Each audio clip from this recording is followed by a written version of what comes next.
Bueno, ya hemos hablado de... Esos 3 años cuando mi casa se me quedó rayada y dice que no encontró nada. ¿Dónde estaba supuestamente establecido? El sobre debía estar por ahí, tirado, a lo mejor está en la mesa o algo, no sé, no hay problema. Pero no lo tiene. Sí, no, sobre yo, si estuviera yo los chavos, yo no, ni lo hubiera dicho, yo no me he encargado de buscarlo. Sí, pero él no lo tiene porque nosotros entramos con él juntos. Yo lo busco, si no, aparecerá o me lo traerán después. Hemos hablado ya de el mundo del islamismo, hemos hablado del mundo del judaísmo, hemos hablado del hinduismo, hemos hablado de la religión del budismo, hemos hecho de cada una de ellas una comparación con la fe cristiana. Y hoy vamos a hablar de una filosofía de vida que se establece dentro de la China, pero como toda experiencia filosófica, poco a poco va tomando un ropaje religioso y hasta cierto punto, sobre todo hasta el tiempo en que imperó el comunismo, que entonces la cosa desapareció, prácticamente se convirtió en una experiencia religiosa. El confucianismo, lo que lo hace ser una experiencia religiosa no es la base de la filosofía de Confucio.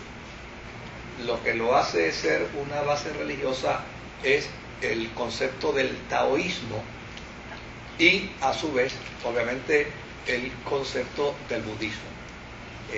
Estas 3 corrientes son las que se desarrollan dentro de la China, y por ende, entonces, hace que el budismo le preste concepto filosófico al taoísmo, el taoísmo le presta concepto filosófico al budismo. ¿Se acuerdan que hablamos que el budismo es una religión que muy bien puede ser sincrética por su concepción, por su estructura? Y desde luego el confucianismo, que de por sí no es una religión, es un pensamiento filosófico, pero desde luego, dado el caso de que interactúa con el taoísmo, interactúa con el budismo, no le crea una preocupación, porque a fin de cuentas el confucianismo es un sistema de pensamientos, de reflexiones, que están más orientados a la vida cotidiana, está más orientado a la vida cotidiana que a la vida trascendente. Por ejemplo, en una ocasión se dice que alguien fue donde Confucio y le dijo: Confucio, ¿qué nos puedes decir sobre la muerte? Y él le dijo: todavía no hemos aprendido sobre la vida, ya queremos saber sobre la muerte.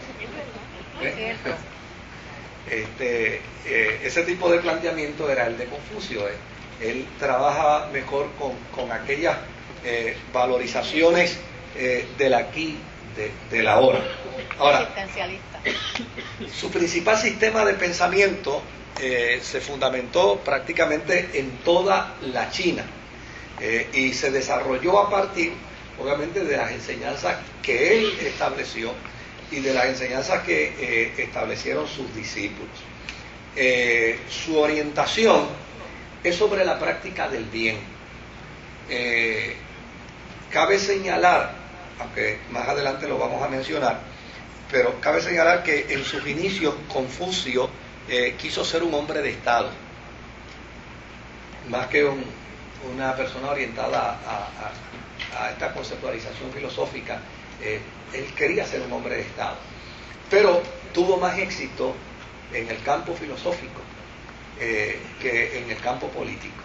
Y finalmente entonces se convierte precisamente en ese gran maestro, en ese gran instructor de la vida cotidiana, de la filosofía del día a día. Y desde luego su orientación estaba en observar la conducta humana, y partiendo de esa observación de la conducta humana, referir proverbios, referir conceptos, referir axiomas que orientaran al ser humano para ir en consecución del bien.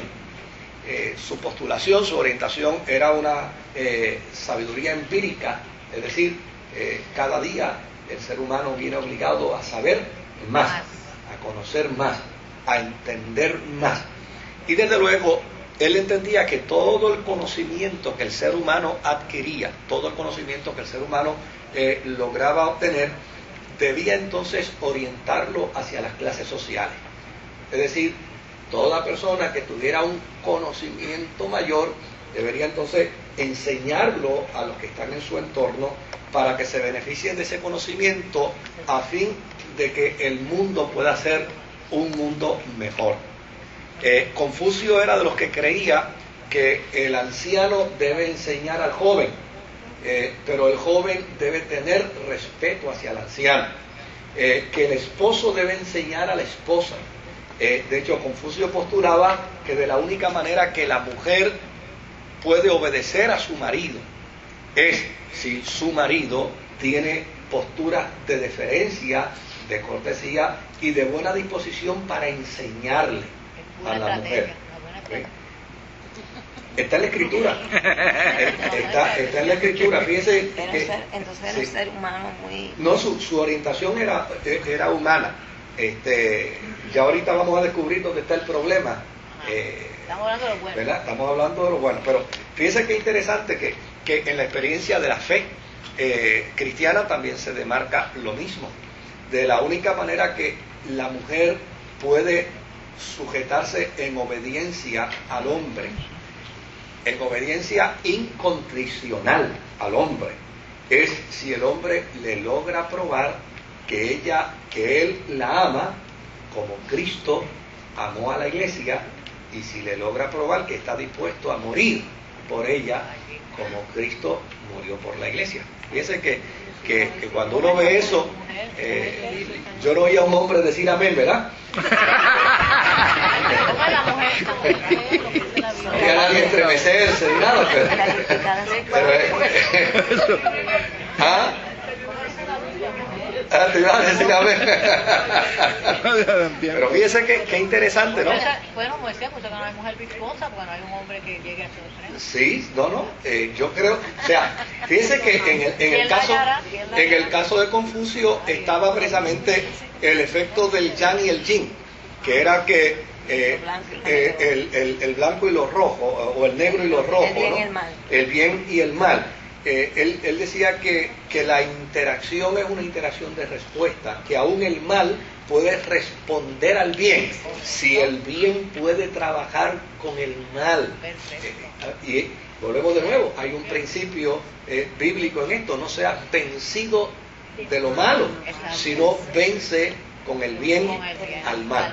Fíjense que aún, pero no olvidemos la tesis que hemos establecido aquí, y es que aun cuando puede existir ciertas apariencias de virtudes análogas entre el budismo y el cristianismo, entre el hinduismo y el cristianismo, entre el islamismo y el cristianismo, aun cuando pueden haber apariencias de virtudes análogas, el abismo doctrinal es insalvable.